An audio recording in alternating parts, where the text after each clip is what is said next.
एक बारी ना एक नौजवान मुंडा अपने प्यो नूं लैके ना एक होटल दे विच जांदा रोटी खवाउण वास्ते। ਉਹਦਾ ਜਿਹੜਾ ਪਿਓ ਨਾ ਉਹ ਕਾफ़ी ਬਜ਼ੁਰਗ ਸੀ। ਜਦੋਂ ਉਹਨੇ ਆਰਡਰ ਦਿੱਤਾ ਉਹਨਾਂ ਦਾ ਖਾਣਾ ਤਿਆਰ ਹੋ ਕੇ ਆ ਗਿਆ, ਉਹਨਾਂ ਰੋਟੀ ਖਾਣੀ ਸ਼ੁਰੂ ਕੀਤੀ ਨਾ ਤੇ ਉਹ ਪਿਓ ਬਜ਼ੁਰਗ ਸਨ, ਉਹਦੇ ਉਹਨਾਂ ਪਹਿਲਾ ਲੁਕਮਾ ਲਾਇਆ ਤੇ ਉਹ ਨਾ ਉਹਨਾਂ ਦੇ ਕੱਪੜਿਆਂ ਤੇ ਡਿੱਗ ਪਿਆ। ਉਹਨਾਂ ਦੇ ਕੱਪੜੇ ਖਰਾਬ ਹੋ ਗਏ। ਉੱਥੇ ਕਾफ़ी ਲੋਕ ਸਨ ਹੋਟਲ ਦੇ ਵਿੱਚ, ਕਈ ਜਿਹੜੇ ਸਨ ਉਹ ਉਹਨਾਂ ਦੇ ਵਿੱਚ ਥੋੜਾ ਜਿਹਾ गैर जरूरी लहजे नाल वेखण लग पे, कोई उन्हां दे हस्सण लग पे। लेकिन जिहड़ा वो मुंडा सी ना वो बिल्कुल मुतमिन रहा।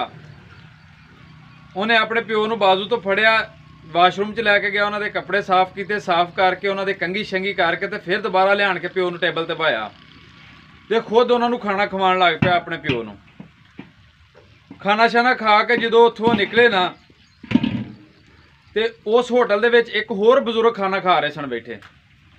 तो उन्होंने बजुर्गों ने उस आवाज़ मार के उस मुंडे ने कहा, पुत्र तू इस होटल दे विच कुछ छड्ड के जा रहे हैं। वो नौजवान ने काली नाल अपनी जेबां वेखियां, हथ मारिया, उन्हें आख्या अंकल जी मेरा मोबाइल भी कोल है, मेरा बटवा भी कोल है, मैं कुछ नहीं इत्थे छड्ड के जाण दिया। लेकिन वो बजुर्ग आख्या नहीं पुत्र तू कुछ छड्ड के जा रहे हैं इत्थे।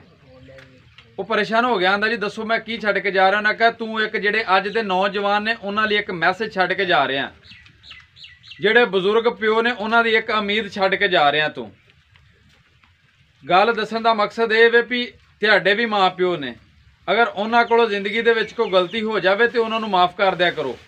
ਜਿਵੇਂ ਅਸੀਂ ਜਦੋਂ ਨਿੱਕੇ ਨਿੱਕੇ ਹੁੰਦੇ ਸਾਂ ਤੇ ਸਾਡੇ ਕੋਲੋਂ ਅਗਰ ਕੋਈ ਵੱਡੀ ਤੋਂ ਵੱਡੀ ਵੀ ਗਲਤੀ ਹੋ ਜਾਂਦੀ ਤੇ ਸਾਡੇ ਮਾਂ ਪਿਓ ਇੱਕ ਸਕਿੰਟ 'ਚ ਮਾਫ ਕਰ ਦਿੰਦੇ ਸਨ।